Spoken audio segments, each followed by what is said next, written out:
गेल्या 2 दिवसापासून मी बघतोय की सतत वेगवेगळ्या गोष्टींना रंग लावण्याचं सगळं काम सुरू आहे. माझं असं म्हणणं आहे कदाचित येणाऱ्या काळात तपासात आणखी काही गोष्टी सापडतील. पण 2 दिवसात आत्ता फक्त मुलीचं स्टेटमेंट रेकॉर्ड झालंय, अजून मुलाचा मोबाईल रिकव्हर नाही झालाय, अजून त्याचे कपडे कुठलं बोलत ह्या गोष्टी ज्याने अक्यूज आरोपी त्याच्यातून रिकव्हर नाही झालेत. तर आपण लगेच निष्कर्षाप्रती येण्याचं काहीच कारण नाहीये. आणि आत्ता जे काही माध्यमांमध्ये निष्कर्ष काढून तिच्या चारित्र्यावरती बोललं जात आहे तर ते सगळ्यात आधी थांबावं हे अत्यंत महत्त्वाचं आहे. कारण ॲट द एंड ती पीडित आहे.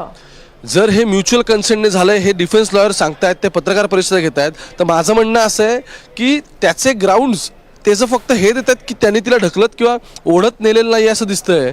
तर तेवढ्या ग्राउंड्सवरती तो बलात्कार नाही हे प्रूव्ह नाही होत कोर्टासमोर. ज्यावेळी बसमध्ये एक्झॅक्टली काय घडले काय नाही या गोष्टी समोर येतील. आणि दुसरं महत्त्वाचं, ते 7,500चं ट्रान्झॅक्शन झालं आहे म्हटल्यानंतर पोलिसांनी पटापट त्या मुलाचे अकाउंट चेक केले. त्याचे 2 अकाउंट आहेत त्या मुलाचे बँकेमध्ये, त्यातले दोन्ही अकाउंट त्यांनी चेक केले. एक अकाउंट त्याचं चालूच नाही आहे आणि जे चालू आहे त्याच्यातला 5 वर्षाचा ॲव्हरेज बॅलन्स जवळपास ₹250 वगैरे येतो आहे. मग 7,500चं ट्रान्झॅक्शन झालं आहे कसं काय नक्की हे सगळ्यात महत्त्वाचं आहे.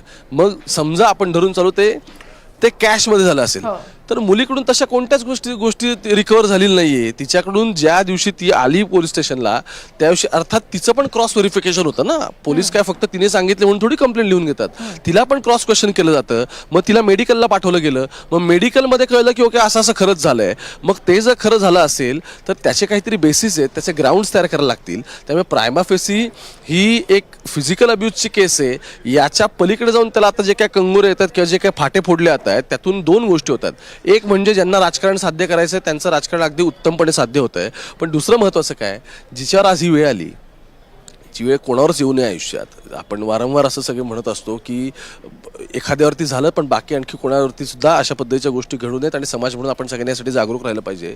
तर तिच्या घरचे सुरुवातीला म्हणजे तिच्या घरचे खरं तर सुरुवातीला या संपूर्ण प्रकरणात इतके घाबरले होते की ते केस द्यायला पण तयार नव्हते. तिच्या मित्राला जिने त्याला फोन केला त्याने त्याच्या घरच्यांना सांगितलं, समजवलं आणि मग ही सगळी कंप्लेंट दाखल झाली. कंप्लेंट सकाळी 5:30 नंतरचा इन्सिडेंट आहे. कंप्लेंट त्यानंतर 9 ते 10च्या दरम्यान सकाळी दाखल झाली. त्याच्यामध्ये 3-3.5 तासाचा गॅप आहे मोठा. त्यामध्ये हे फोनाफोनी सगळी झाली आणि मग ती पोलीस स्टेशनला पोहोचली आणि मग ती कंप्लेंट देण्यात आलेली आहे.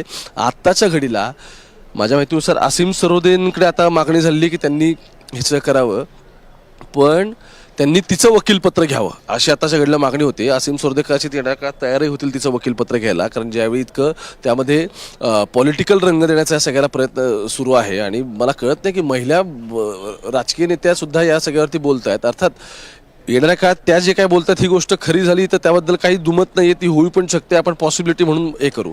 पण आत्ता ही ती वेळ आहे का बोलण्याची याबद्दल मात्र सगळ्यांनी विचार केला पाहिजे. इतकं सोपं ते गणित आहे.